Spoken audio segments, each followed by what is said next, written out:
So, never ako na-confine sa hospital. So, at 29 years old, ayan, first time kong na-confine at medyo kabado. So, a day before naman ng colonoscopy, i-instruct ka naman nung nurse or nung doctor kung ano yung mga kailangan mong i-prepare. Pero sa totoo lang, mas mahirap pa yung preparation para sa colonoscopy procedure kaysa do sa procedure itself.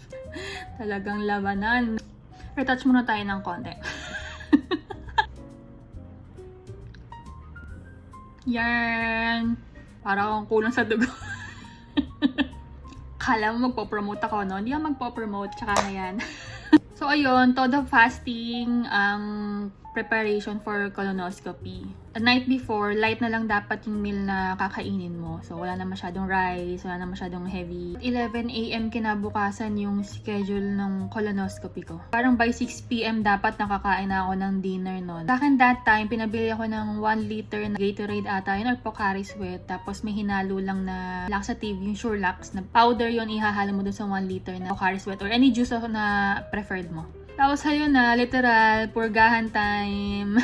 Para ka na nakikipaglaban para sa buhay mo sa loob ng banyo. Hindi rin nga ata ako nakatulog ng maayos kasi nga hilab na yung tiyan ko that time. Ayun na nga, yung kalbaryo ng buhay ko sa colonoscopy. 11 AM yung schedule ko ng colonoscopy. Pero 3 PM na, hindi pa dumadating yung doktor. Hindi pa dumadating yung endoscopy. Gutom na ako. So, wala kang choice. Hindi ako pwedeng kumain nun. Wait, there's more. So, 11 AM ang schedule. 3 PM wala pa yung doctor. 5 PM na dumating si doc. Help! So, may option ka naman sa colonoscopy kung gusto mong sedated or hindi sedated.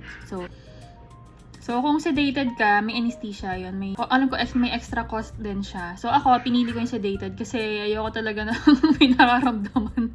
Gusto ko tulog ako pagising ko, okay na. Sa mga nakakausap ko na nagpa-colonoscopy sila, hindi sedated or gising sila, hindi naman daw masakit pero medyo uncomfortable yung pakiramdam. Kapag pinili mo naman yung sedation, ayun, medyo masakit lang sa unang pasok ng anesthesia sa kamay. Medyo masakit, mahapdi lang ng konti makirot. Ayan. Ayun, after few seconds or in under a minute ata, ayan, makakatulog ka na. So, akala ko sobrang matagal or it will take time dun sa colonoscopy. Pero, kasi pagising ko, feeling ko, ang tagal-tagal ko natulog kasi ang sarap ng tulog.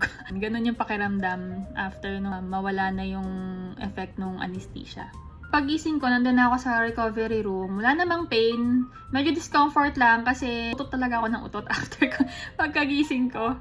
Explanation ng doctor for that, kasi nagpapump pala sila ng air or carbon dioxide dun sa loob ng colon. Parang lobo, pinapalawo nila.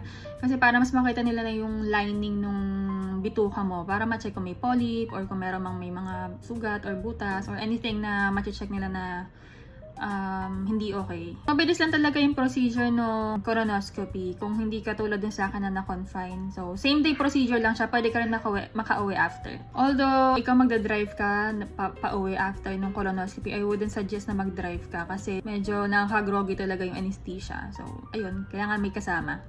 After 3 days, lumabas na rin yung result ng biopsy. And then, I did some more tests. Alam nyo, looking back, sabi ko, paano kaya ako natuloy ako ng surgery that time? Ano kaya nangyari? Makasurvive kaya ako? Or no evidence of disease na kaya ako ngayon? Mga ganon. Or baka naman bumalik ulit yung tumors ko even after ma-surgery ako, diba? I guess we'll never know kung ano talaga yung pwede mangyari. Sa maikling panahon na nakikipaglaban ako sa cancer, natutunan ko na wag na mag-dwell sa mga what-ifs ko. Kasi wala na tapos na There's nothing that I can do about it pa. Nakaka-frustrate lang kung paulit-ulit mo siyang iisipin. Nakadagdag sa stress, ayan. And I believe too much stress din talaga nakaka-apekto for someone like me na may cancer. Kailangan yung focus mo kung anong nandito, yung present, kung ano yung nangyayari ngayon, kung ano yung mga bagay na may control ka pa. Naisip ko siguro kung cancer-free na ako after ng operation ko, baka ayun na, back to normal na ulit ako. Sobrang busy sa buhay. Baka I'm still chasing things in life na hindi naman talaga ganun kahalaga or kaimportante. Sarili lang yung iniisip. Walang greater purpose in life.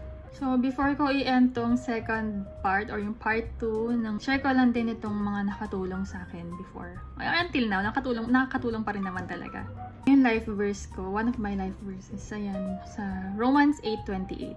We know that for those who love God, all things work together for good. Sabi dun, all things work together for good. Paano kung hindi maganda yung nangyayari? Ayun, it's hard to believe that it is for your good kung lahat ng nararamdaman mo puro pain and suffering lang. Ang ingay ng aso namin, guys. I'm so sorry. It took some time for me to understand this verse. Whenever we encounter difficulties, may nangyayari na hindi maganda, it's normal that we get disappointed, hurt, confused, or even angry. Ako talaga medyo nagalit ako noon.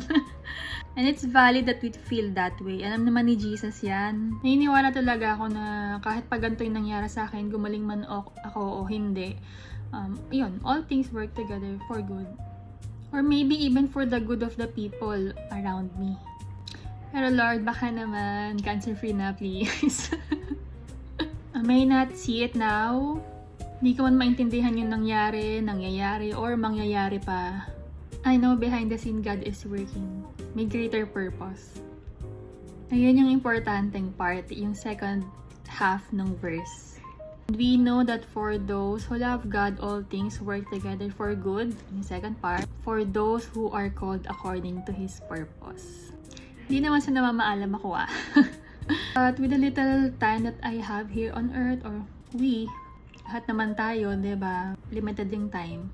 I wanna make it worthwhile by following His will. Fulfilling kung ano man yung purpose ko sa life. Believe it is something that I can pass on, make an impact that will last through generation. So, I hope I can do that. Hindi naman ako perfect, diba? Nagkakamali pa rin, umiiyak pa din, nagagalit pa din, nagre-reklamo pa din. So, ayun lang for today. In my life or in my death, may Jesus be praised. Bye!